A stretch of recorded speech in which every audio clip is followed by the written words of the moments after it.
Okay, I don't know about you, but I love epitaphs. And I looked epitaph. When I first saw that Epitaph, I couldn't even spell it. I had to get some help with it. But it's a phrase or a form of words written in memory of a person who has died, especially as an inscription on a tombstone. And some of those sayings or epitaphs can be cryptic.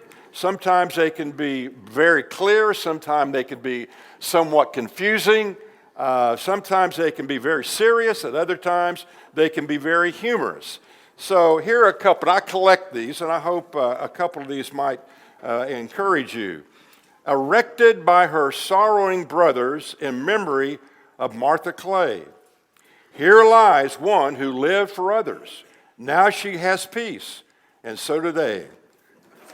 There you go. Stick with me now. My husband James Scott, 1921 to 1982. He went in peace until we meet again. I love that one. A woman who was a hypochondriac suffered from all kinds of imaginary illnesses, and finally, when she died, she said, I want you to please put this on my tombstone. I told you I was sick. Let's pray.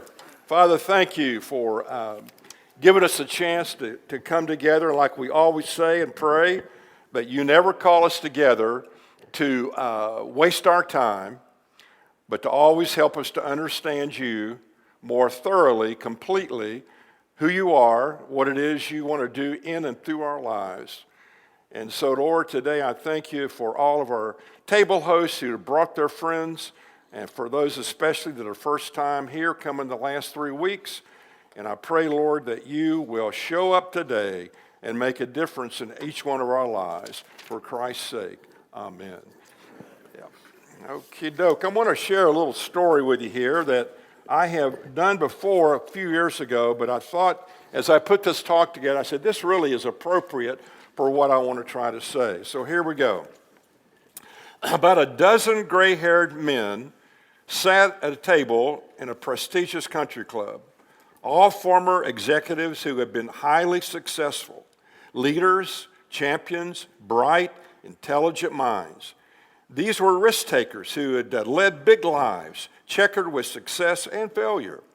Married between 45 and 60 years, these men clearly had plenty to impact the younger generation. As I prepared to speak, and this is a friend of mine saying this, as I prepared to speak to them, I couldn't help but think that their gray heads only added to their dignity. And then my friend made his remarks to the group, and he opened it up for questions, and then he closes it out with this. It said, what happened next was fascinating.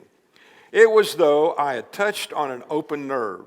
For 45 minutes, they peppered me with questions, peeling back their hearts, sharing disappointments, frustrations, doubts, and desires.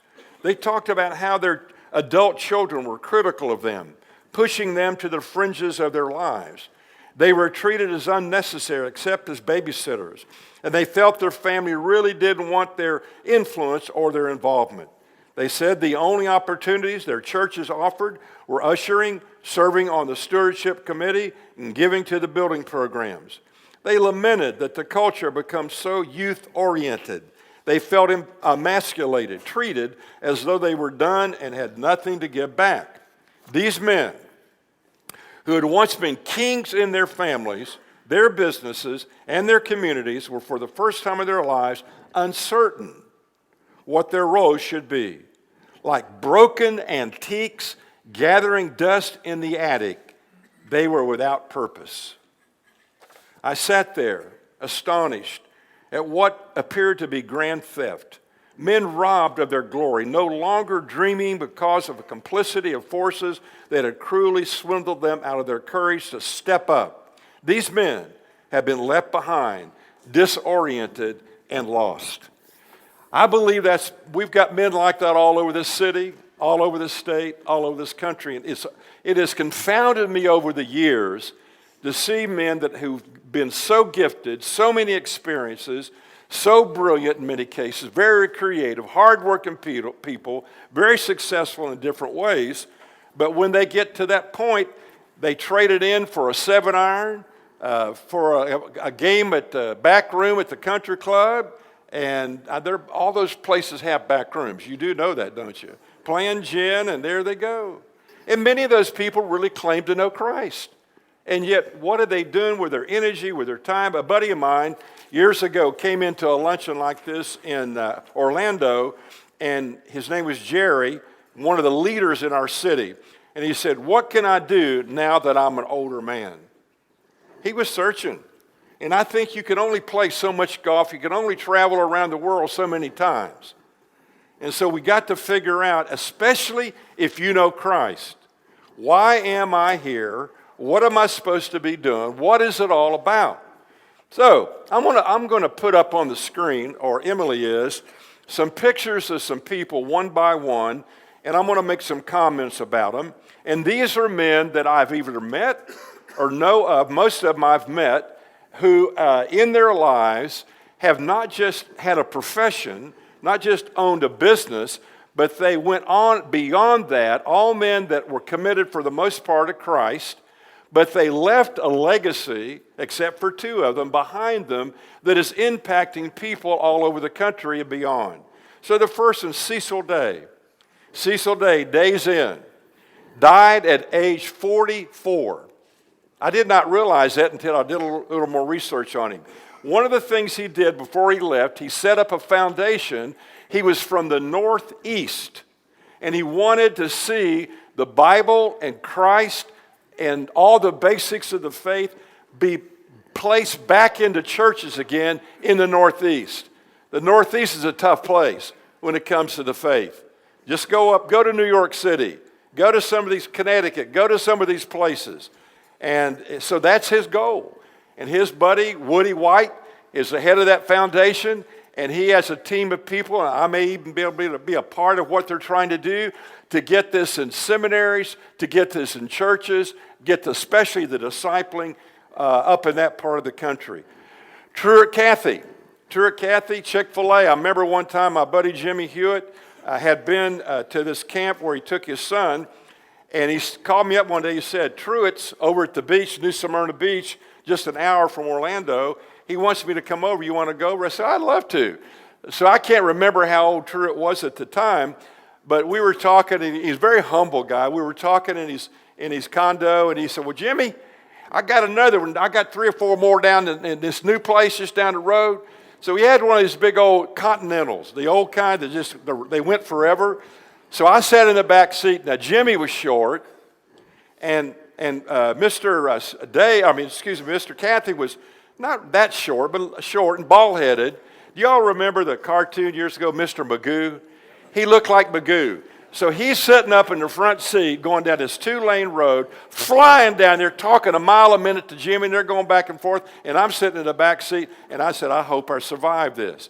Anyway.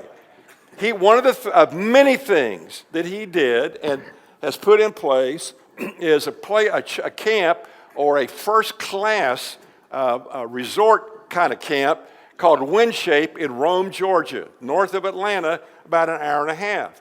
I've been there. I've spoken there. I have never seen a place like it. They've got marriage conferences. They work with students. They do stuff to train and equip people to go all over the country to make a difference in different varying ways, especially through the faith.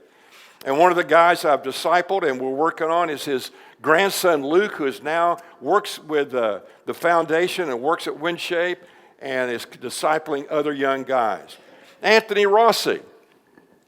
Anthony Rossi was born in Italy, got on a ship, placed on a ship by his parents years ago, dropped off at Ellis Island.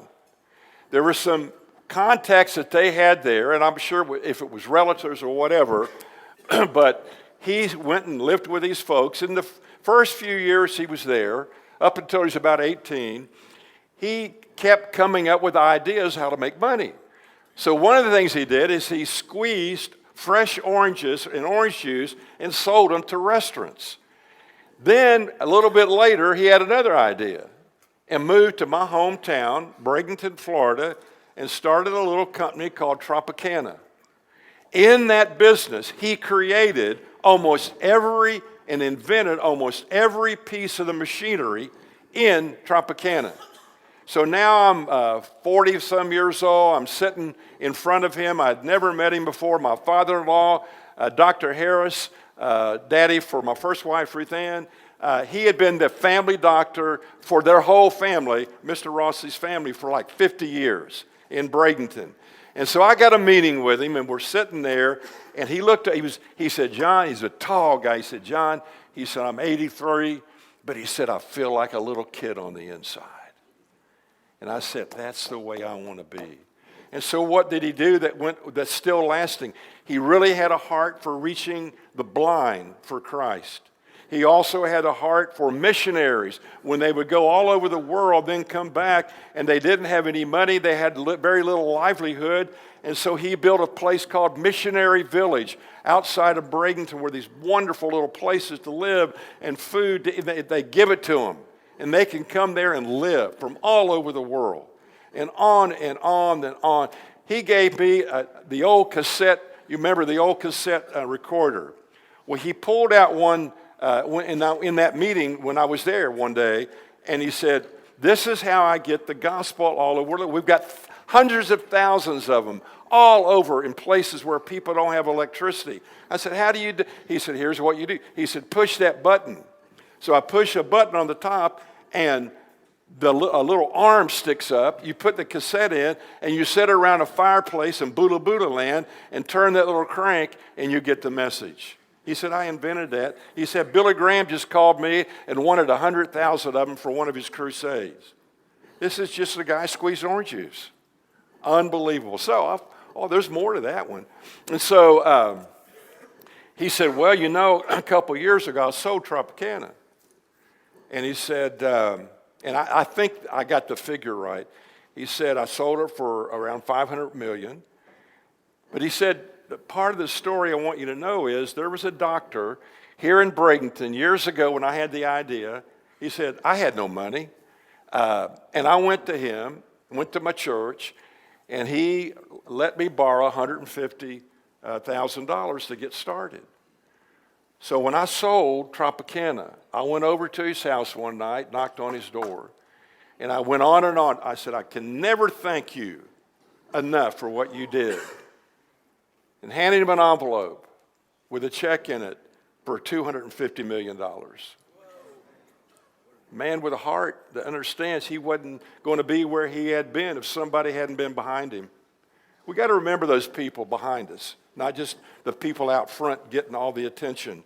Then there's a man in our group, I don't think he's here today, he may or may not be, Dr. Carl Couch, who has been in the medical field for a year, a wonderful doctor, has taken on discipling other men. He's 79 years old, as I remember, and absolutely killing it in this community, discipling men who are now exponentially reproducing and discipling others.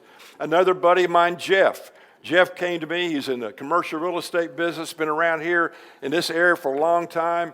And he came to me over a year ago and he said, John, I lead people to Christ, but no one's ever discipled me. I want to learn how to disciple people. So 3 weeks ago, I passed the baton to him. After we met every week for a year, this guy in the last 8 or 9 or 10 or 15, ever how many years God's going to give him, he's going to crush it, not only in the city, but he has spheres of influence that he's in all over the state and country.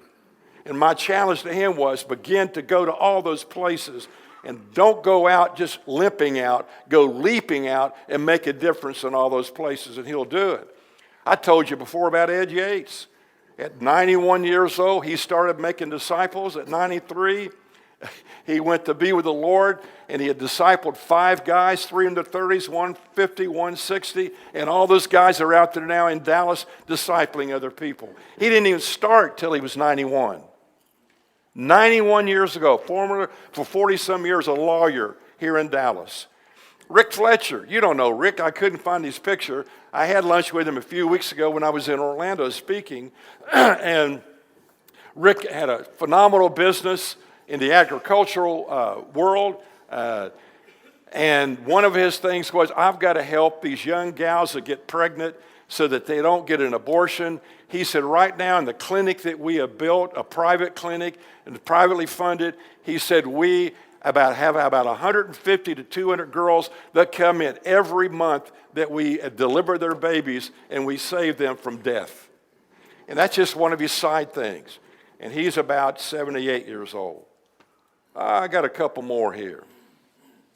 Mark.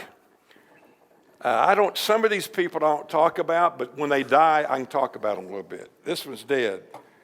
I don't mean that bad, but he's dead. He's just dead.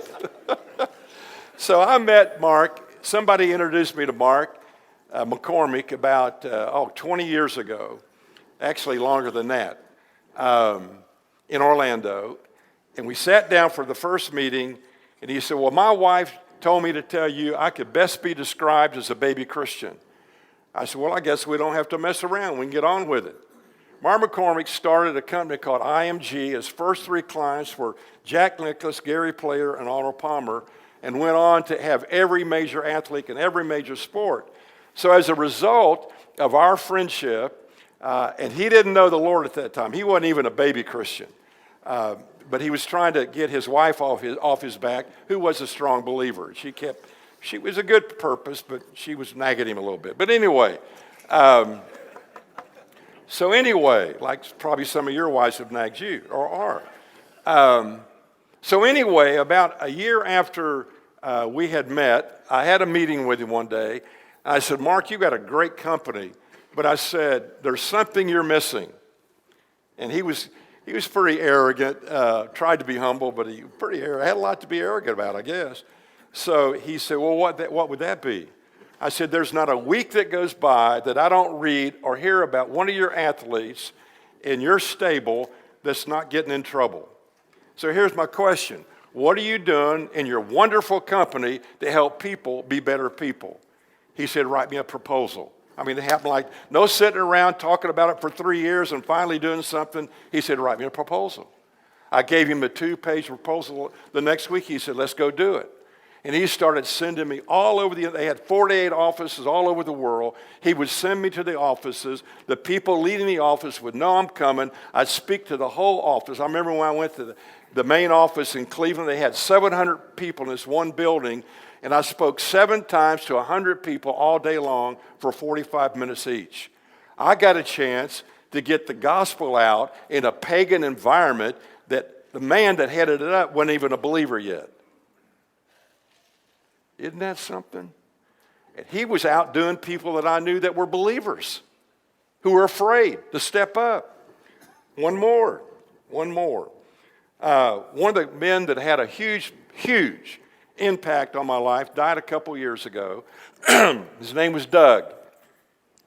Doug was, in my estimation, and others as well, the most powerful man in the world. Not because of his money, but because of his relationships. And the difference this man made in people worldwide, and especially leaders, and especially in government, and ambassadors of other countries all over the world. But he started out as a banker in Portland, Oregon, working with young guys, discipling them in their early to mid-20s. A man came to him one day. Sometimes you got to look behind the man who's out front and see the man behind that man. So this older gentleman comes to him and said, Doug, what you're doing with these young guys and getting a faith foundation built in them, how to live your family life, how to make a difference, how to operate with integrity. He said, it is so critical that we get those young guys. And he said, I can't do that. That's not my gift. My gift is I made a lot of money. And I would like to make you an offer. If you'd like to spend the rest of your life working with young men or any men and discipling them and helping them come to know Christ, I will underwrite you and your family the rest of your life. So Doug had about 70 years doing that because one man, and he could give his life away for free. He didn't have to have his hand out asking for money because somebody had taken care of that. So he could spend his time giving his life away. So my birthday was last week, as some of you know. And I know it. I didn't want anybody to know it, but my wife blew that one. So, yeah, and I turned 80 years old. And I'll be honest with you, it's crazy. But one of the things my sweet wife Punky, did is not just last week, but over and over, she keeps telling me, read Numbers, chapter number 14, about Caleb, beginning with verse 10. Now then, just as the Lord promised, he has kept me alive for 45 years since the time he said this to Moses while Israel moved about in the desert. So here I am today, 85 years old. I'm still as strong today as the day Moses sent me out. I'm just as vigorous to go out to battle as then. And then he said, give me the mountain. Give me another one. Give me another project. Give me something to make a difference for Christ. Man, our world, our country is crying for men, great men. Men who've got so much to give, plus Christ. Get with it and not have to have people like me saying to get with it. Just get with it. So I want to talk about that today. Here's the question. What keeps you from being all out for Christ? That's my question. The answer basically overall for all of us is this. It's sin. Sin which leads to disobedience. Sin which sidetracks our attention. Sin which gets our priorities out of whack. They're not His priorities. They're our priorities or the culture's priorities, but they're not His priorities. And therefore we stay on the bench and we don't make the difference that God wants to through every one of our lives. Now listen to this. Every disciple of Jesus is a believer in Jesus. But not every believer is a disciple. Now you need to get that one. Every disciple is a believer, but not every believer, every Christian is a disciple. And what Jesus was after, He was after disciples.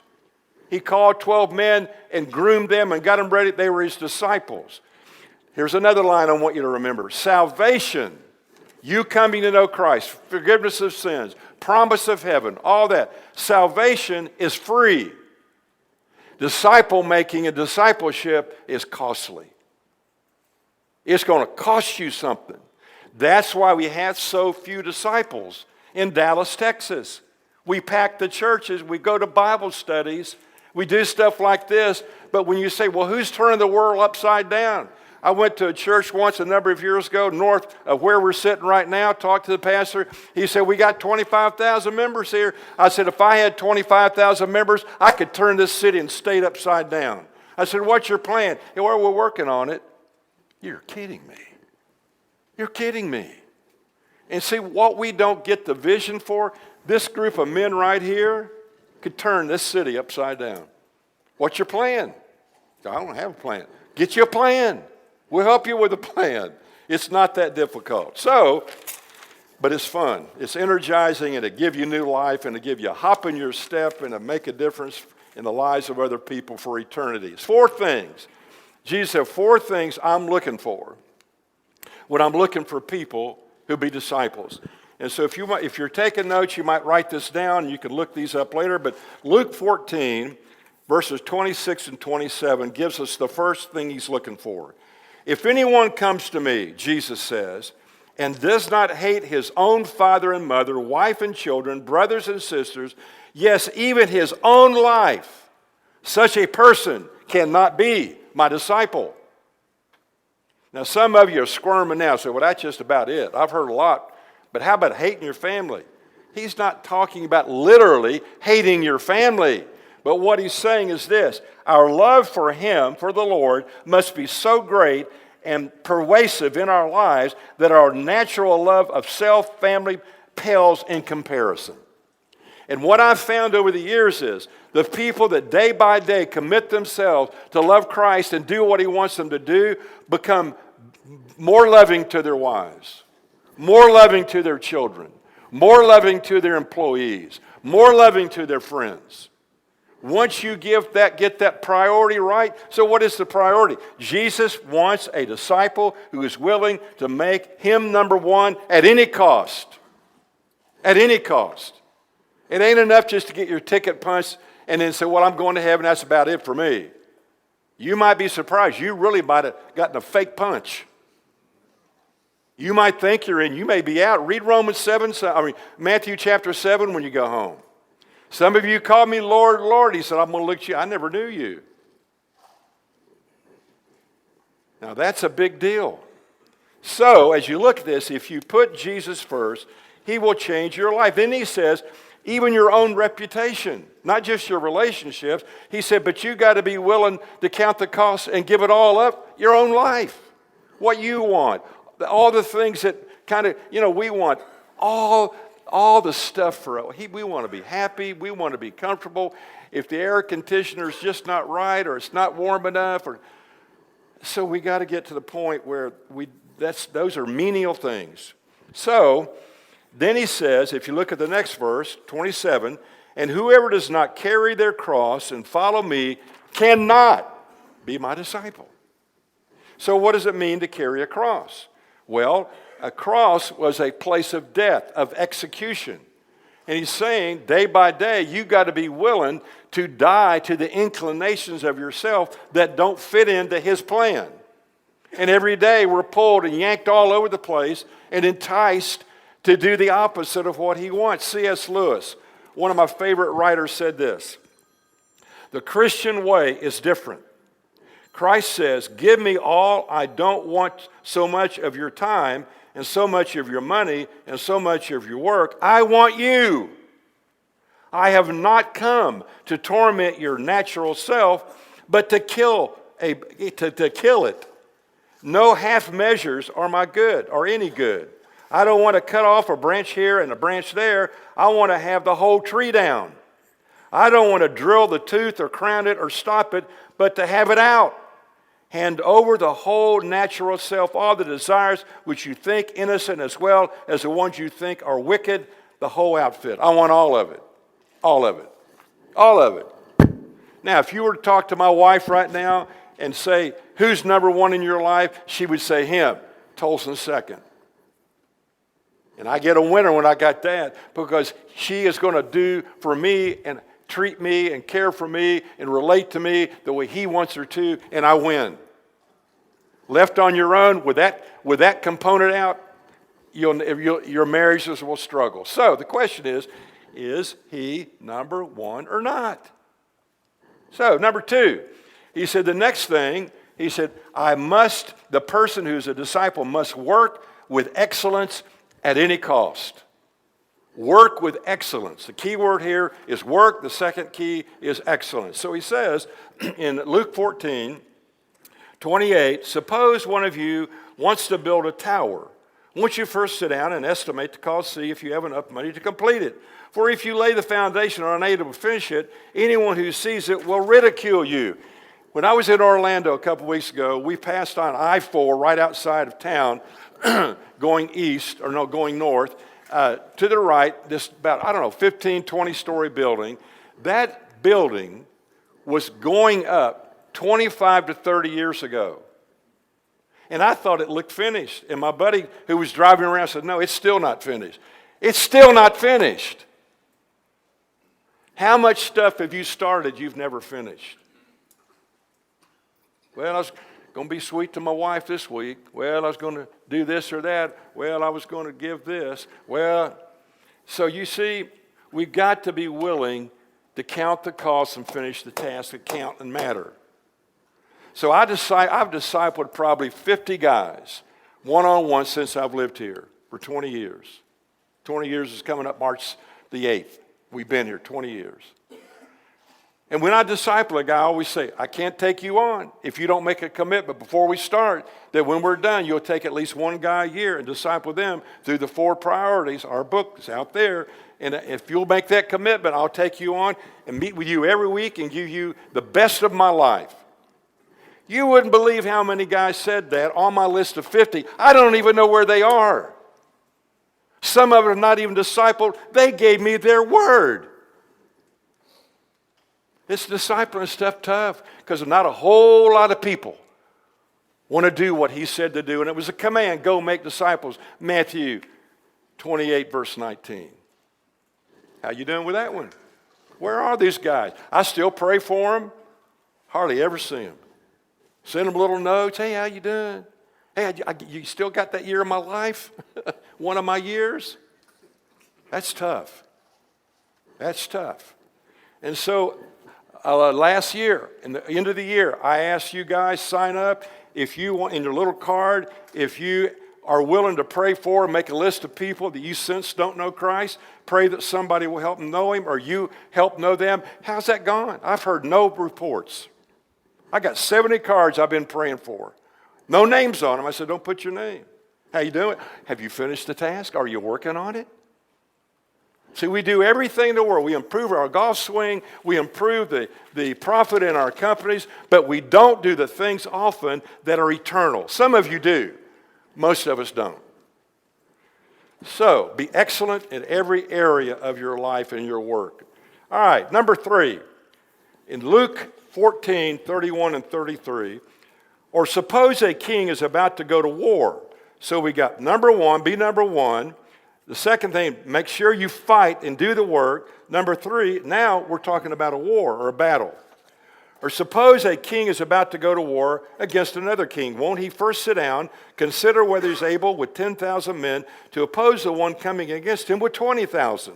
If he is not able, he will send a delegation while the other is still a long way off and will ask for terms of peace. In the same way, those of you who do not give up everything you have cannot be my disciple. You see, there are some guys in here today, and maybe a lot of you, you didn't come to hear this. You want another little motivational sports prep talk, and heck, I want to feel good, man. I came in here loaded down. We ain't got time for other sports talks. Nothing wrong with it. You know I love sports, been around it all my life. But we gotta give some time to what matters most. There are no secret service Christians. If you're underground, you may not be a Christian. Listen, if you follow him like he's talking about here and giving yourself to him, you may be in fact, you will be criticized. You may not show up on an invitation list anymore for certain parties. That's the way it is. You say, well, I thought when we signed up for Jesus, everything's going to be great. Let me read about what it said. You got to go read the book. Remember John 15:20, what I told you, Jesus said, a servant is not greater than the master. If they persecuted me, they're going to persecute you. If they obeyed my teaching, they'll obey yours also. Or John 16:33, Jesus said, I've told you these things so that in me you may have peace. In this world you will have trouble. And boy, there's trouble all over this country and the world now with people that know Christ and the guff and the harm they're facing. In many cases, their lives being taken, even in this country. Where are people standing up? So one of the ploys of the enemy is to get us to compromise. Compromise. So I love this story about a bear. And a guy was out hunting for a bear. So here's how the story goes. The bear hunter went out hunting for a bear. He got him in his sights. He started to squeeze the trigger when the bear said, hold a minute. Oh, no, hold it just a minute. He said, let's go over here on the road, out of the woods, and let's talk. Put your gun down. Let's reason together about this. Why are you hunting? Aren't you hunting because you want a fur coat? He said, yeah, that's right. He said, why do you think I'm hunting? I want a good meal. And he said, I'll be honest with you. That's why I'm here. Do you understand it? Yes, sir, I understand that. Well, let's talk about it. They did. When it was all finished, the bear had a great meal, and the hunter had a nice fur coat. Compromise. You compromise, it'll come bite your butt. It'll bite it. So, we make promises to God. Lord, here's what I'll give you. This is what I'm going to do. Give me a ticket punch, but I'll do a little bit. And Jesus said, I don't want your something. I want everything. See, what we don't realize, because we don't read the book, is everything we have, the ability to work, our thinking, our health, our money, everything's from Him. It belongs to Him. Now, He's given us as stewards over it. Our life, our breath, everything. Everything. Someone said it this way. They said, I don't want to just draw my breath and my salary. There's more to that than this. Oh, if we could ever get a vision and an understanding and a taste for this. I told Punky, I think I told y'all this last week, I would never do pretty much what I've done the last 50 years of my life. I wouldn't change a thing. I've loved every day of it. I loved every day. Every relationship, every friend, every time to speak his truth in the word. He wants all your energy. He wants all your creativity. He wants all your money. Direct it the way he wants you to. All your attention, all your time, all. You say that means I got to go to church 24 hours a day? Heavens, no. No, that's not the point. He wants you. And when he gets you and he gets your attention and your heart, he'll direct you. He'll show you what to do. He'll give you ideas. He'll tell you what to be a part of. And then he says at the end of 33, he says, you got to be willing to give it all to him. Renounce it. And that's a tough deal. Some people say, oh, I spent all my life getting this. Got that place in the mountains. I got it over here. And I got to say, oh, it just makes them go nuts. But they don't know who they're dealing with. You get to know him, you'll find out who you're dealing with. Finally, number 4, if you want to be his disciple, in Luke 14, salt is good. But if salt loses its saltiness, how can it be made salty again? It is neither fit for the soil nor the manure pile. It is thrown out, and then he says, whoever has ears to hear, let him hear. It's interesting. Some of you don't want to hear this. Some of you say, that's really not in there. It's really in here. Well, I don't understand that. I don't like that part. Let's just tear that page out. It doesn't work that way. And so, are your ears plugged up? Are you really just hearing words, but it's not getting through in your heart and your life? Somebody called this the third ear of faith. We got 2 of them here, but then there's that inner ear, the ear of faith, where by his grace, he opens up an understanding of what all this means, and we begin to follow him, and he begins to lead us. That's what he's really after here. And so it goes on to say, salt. What about salt? Let me give you a couple things. I may go 2 or 3 minutes over today, but not much further than that.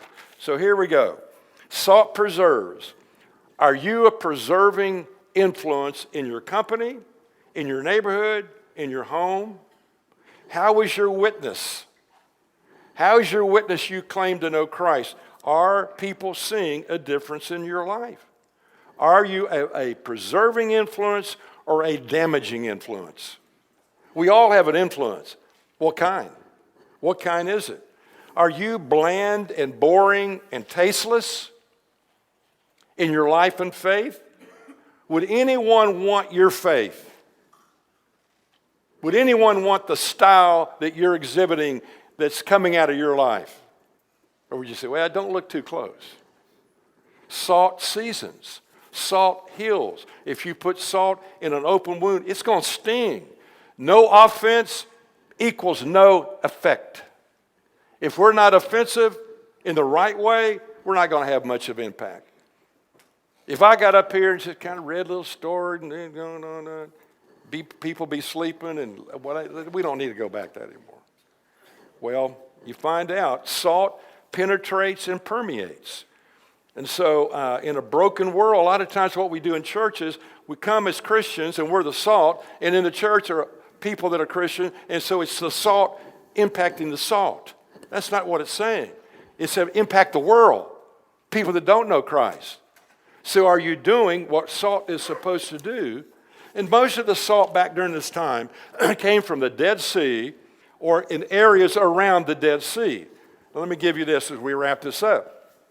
So salt was on the ground, the rain would come, and the exposure to the elements the salt would be diluted, and the tang and the zest would be bleached out.